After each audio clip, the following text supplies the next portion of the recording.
it's me, and I look terrible because I have to take a shower, and I have acne, and I'm in a onesie. It's my Doctor Who onesie.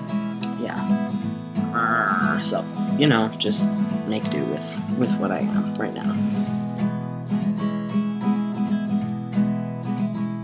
With that lovely introduction over, this video is a update on my consultation for top surgery in Red Deer with Dr. Nira.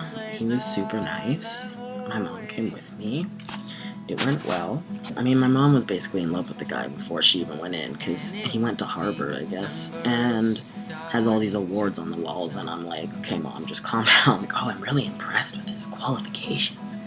And I'm like, okay, Mom, that's okay. We got there, we were a bit late, but that didn't really matter, because I had to fill out this big, long form anyway. My appointment was for 2:50.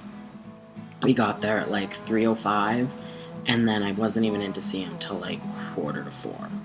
And then waiting in the room to see him until like 4:15, which was annoying, especially since the first thing the receptionist told me to do when I got into the like appointment room was to take my shirt off and put on like a little coat robe thing. It opens in the front. It's basically like, you know, the paper they put on doctor beds, right, that you sit on. It was basically that. So awkward, and that's what made me mad, was that he made me wait in that for half an hour. I'm like, if I could have been like dressed and waiting, that'd be fine, but he made me wait in this stupid shirt thing that isn't really a shirt. So that was annoying. I was nervous, so it made me more annoyed. Anyway, that wasn't so bad. So once he got in to the appointment room, and he's like, so what are you here for? And I'm like, don't you know that? I didn't really feel like saying, oh yeah, I am going into my whole story, so I didn't. I just said you got the referral, and he went on from there. That was good. I was really glad that he didn't get me to go into big things. He talks really fast. Like, I can see totally 100% what everyone was warning me about. It's super like energetic and blah blah blah blah blah blah blah. It was easy to understand, like to follow, but just talking really fast, and so it's like a lot to take in at one moment, so it was kind of overwhelming.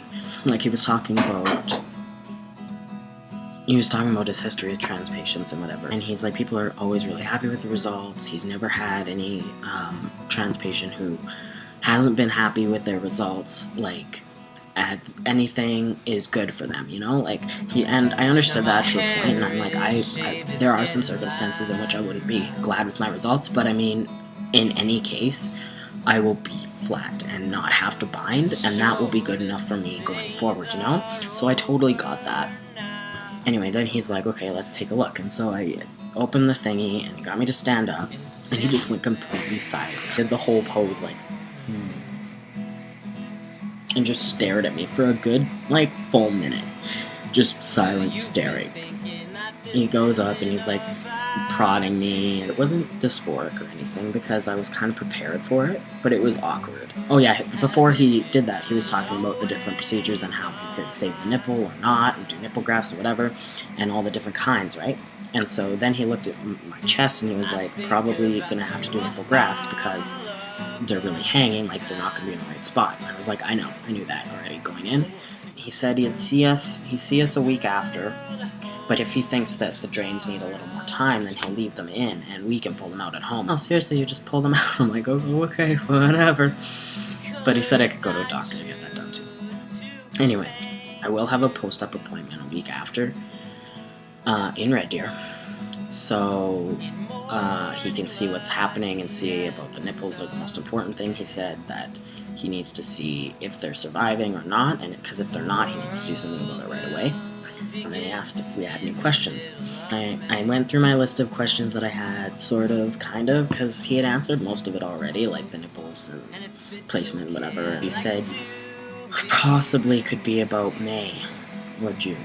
Well, that's pretty good timing. I warned my scheduler at work that I might take a month off in May, and she said that's fine, just let her know the dates. Pretty positive about it. It's not hitting me yet, I think, because I don't have a date. Once I have a date and I'm moving closer to a date, that will be when it really starts to get real, and try not to get my hopes too high, because, I mean, like I said, anything will be better than what is now, but I don't want to get, like, super stoked and then be disappointed. It's kind of worrisome, because I don't have any of the double incision results from this doctor, so it's kind of worrisome. But, like I said, anything is better than this, and he's the only doctor that does it in Alberta, and it's covered, so I'm gonna do it. I made that decision. That's the top surgery consult. If you have any questions, my Tumblr link is in the description, or comment, and I will get back to you ASAP. I probably won't see you guys until February, end of February, when I will do a 1 year on testosterone sort of recap thingy jig.